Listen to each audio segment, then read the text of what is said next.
XPL baru aja launch di minggu ini dan market cap-nya udah sempat hit 2,8 miliar dolar. Di video ini kita bakal bahas secara tuntas fundamental, peluang, dan resiko dari XPL. Oh iya, kalau misalkan kalian penasaran gimana caranya gue dapetin info terupdate alpha komunitas mentor di kripto yang oke, itu semua gue dapetin dari event kripto. Dan November ini ada salah satu event kripto terbesar di Indonesia namanya Web3 Week Asia.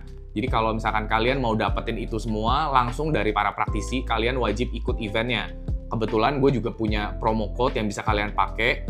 Jadi kalau misalkan kalian pakai kode ini, kalian bisa dapetin diskon untuk tiket masuknya. Jadi sampai ketemu di Web3 Week Asia ya. Di Februari 2025, Plasma berhasil ngumpulin 24 juta dolar melalui seed dan Series A funding yang dipimpin oleh Framework dan Bitfinex. Dan beberapa nama muncul sebagai angel investor, salah satunya Paolo Ardoino, CTO dari Tether dan Bitfinex.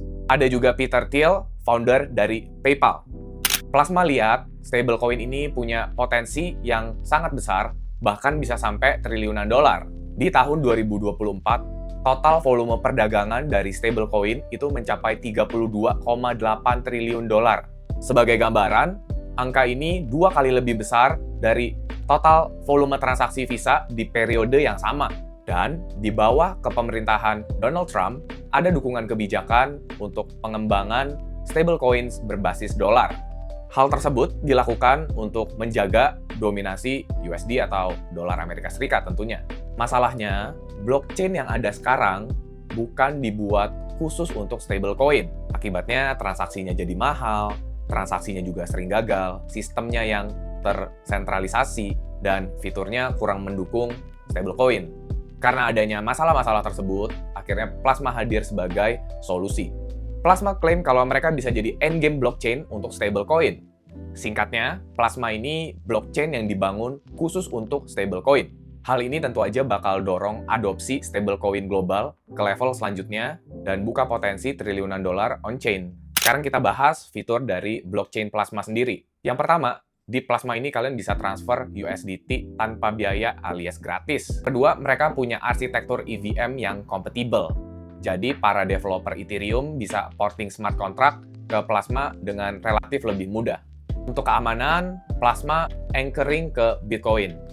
Kenapa Bitcoin? Karena Bitcoin punya reputasi jaringan yang aman serta terdesentralisasi. Fitur selanjutnya yaitu Trust Minimize. Kita nggak perlu pihak ketiga untuk validasi karena semua buktinya itu udah dicatat di Bitcoin. Oke, sekarang kita akan bahas tokenomics dan distribusi dari token XPL. Total supply awal XPL itu 10 miliar XPL pada saat peluncuran mainnet kemarin ya. Ingat ada inflasi protokol, di mana validator itu bakal dapat reward 5% per tahun, terus turun 0,5% tiap tahun, sampai baseline-nya itu 3%. Mereka ada fitur deflationary-nya juga. Jadi, Plasma ini pakai model burning base fees. Jadi, sebagian biaya transaksi itu dibakar secara permanen. 10 miliar ini, pembagiannya ya, itu 10% atau 1 miliar token XPL, itu alokasinya untuk public sale, itu udah lewat. Untuk buyer yang non-US, itu langsung di-unlock pada saat peluncuran mainnet kemarin. Tapi untuk US buyer, itu akan di-lock selama 12 bulan, dan bakal di-unlock full itu pada tanggal 28 Juli 2026.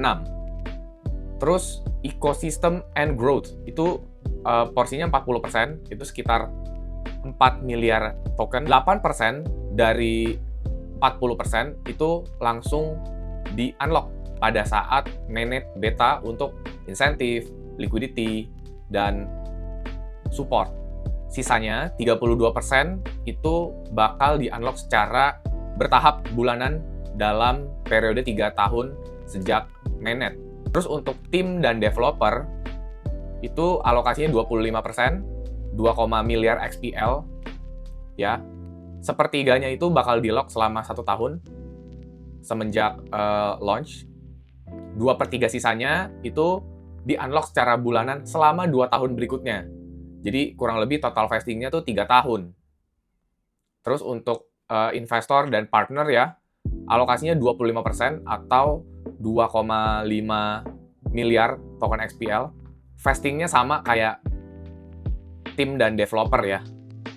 Unlock bertahap selama 3 tahun. Nah, setelah lihat dari tokenomicsnya XPL, menurut gue XPL ini butuh transaksi yang besar biar burn tokennya semakin banyak. Karena semakin sedikit tokennya, otomatis ada scarcity dan harganya bisa naik. Karena kalau token XPL ini transaksinya sedikit, ya lama-kelamaan akan terdilusi. Karena 3 tahun ke depan, tokennya akan terus bertambah. Kalau menurut kalian gimana? Coba dong share di kolom komen. Jangan lupa subscribe dan nyalain lonceng notifikasi, jadi kalau ada video baru kalian gak ketinggalan. Sampai jumpa di video selanjutnya. Bye-bye.